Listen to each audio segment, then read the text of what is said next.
আজকে হিজড়া বলে সমাজের কাছে যতটা লাঞ্ছিত অবহেলিত হিসাবের শিকার হয়েছে, এটা আসলে আমি ভাষায় বলে বোঝাতে পারবো না।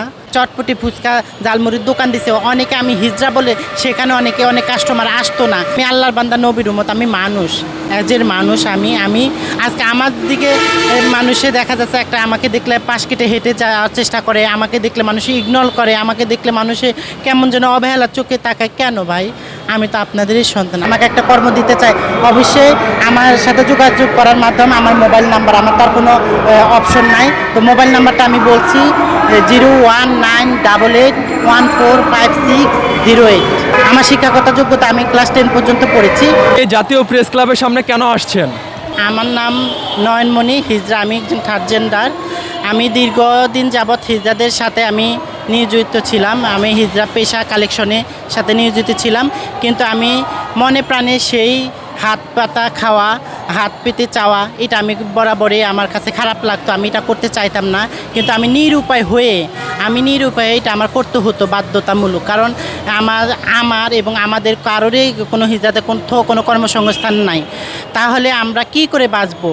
আমাদের যদি আজকে কর্মস্থলের ব্যবস্থা থাকতো, আমাদের যদি কোথাও চাকরি হতো, যদি মানুষ আমাদেরকে চাকরি দিত, তাহলে তো আমাদের মানুষকে হয়রানি করে হাত পেতে মানুষের সাথে বিভিন্ন অঙ্গভঙ্গি দিয়ে আমাদের টাকা আয়না, আমাদের পেটের আহার জোগানোর কোনো প্রয়োজন নাই। কারণ আমি সুস্থ সবল মানুষ, দেশের একজন নাগরিক, আমি আপনাদেরই সন্তান। তাহলে কেন আমি দেশে কর্ম থেকে বিরত থাকবো? আমি কেন কর্ম করতে পারবো না? আমি কেন অবহেলিত থাকবো? আমি তো একজন সুস্থ মানুষ। তাহলে আমি হাত পাতা তো তার জন্য যার কোনো ওয়ে নাই, যার কোনো কর্ম করার কোনো অবস্থান নাই, সেই ব্যক্তির জন্য হাত পাতা। তাহলে আমি সুস্থ সবল একজন মানুষ, কেন আমি হাত পেতে খাবো? আমার তো হাত পাতার খাওয়ার দরকার নাই।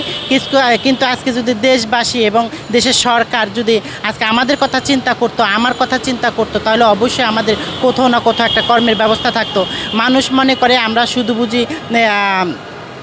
খারাপ, কিন্তু না, আমরা আসলেই ভালো। আমাদেরকে আপনারা যদি ভালোবাসা দেন, আমাদেরকে যদি গড়ে তোলেন, আমাদের যদি কোনো কর্মস্থলের ব্যবস্থা করে দেন, অবশ্যই দেখবেন আমাদের থেকে আপনারা ভালো কিছুই আশা করবেন, ভালো কিছুই পাবেন। আমরা কখনোই খারাপ করতে চাই না। হাত পেতে খাওয়াটা তো একটা জঘন্য কাজ। আমি সেই কাজকে বাদ দিয়ে আমি আজকে 10 মাস যাবৎ আমি একটা চকলেট বিক্রি করে খাচ্ছি। আমি রাস্তায় মার্কেটে প্রত্যেকটা পার্সনের কাছে একটা চকলেট নিয়ে আমি খাই, যে আমাকে একটা চকলেট কিনে আমার পেটটা চালাতে হয়। কিন্তু সেটা কেন? আজকে আমার কোনো টাকা পয়সাও নাই সেরকম যে আমি একটা ব্যবসা বাণিজ্য দিয়ে বসবো। এবং আমি ব্যবসা দিছি, আমি চটপটি ফুচকা জালমুড়ির দোকান দিছি অনেকে, আমি হিজড়া বলে সেখানে অনেক কাস্টমার আসতো না। কিন্তু এটা কেন ভাই? আমি তো আপনাদেরই সন্তান, আমি তো আপনাদেরই বাবা মায়ের ঘর থেকে জন্ম নিয়েছি। তাহলে আমি এবং আমরা কেন অবহেলিত থাকবো? আজকে আমি বিগত 15 বছর আপনার স্বৈরাচারী শাসন, শেখ হাসিনা শাসন করে গেছেন, দেশ পরিচালনা করে গেছেন। তিনিও কখনো হিজড়াদের কথা ভাবেন না, হিজড়াদের কখনো চাকরির ব্যাপারে ভাবেন না, চাকরি দেন নাই। আজকে তাকে আমরা যেভাবে হোক বিতাড়িত করেছি বাংলাদেশ থেকে। আজকে আমাদের নতুন সরকার, অন্তর্বর্তীকালীন সরকার, যিনি ডক্টর ইউনূস স্যার দেশের দায়িত্ব হাতে নিয়েছে, উনি 20 কোটি মানুষের দায়িত্ব হাতে নিয়েছে। তাহলে আমার মনে হয় ডক্টর ইউনূস স্যারে আমাদের মতো হাতে গোনা কয়েকজন হিজড়ার দায়িত্ব উনি নিতে পারবেন। উনি যদি চান তাহলে আমাদের হিজড়াদেরকে, বিশেষ করে আমাকে একটা কর্মের ব্যবস্থা করে দিতেই পারেন।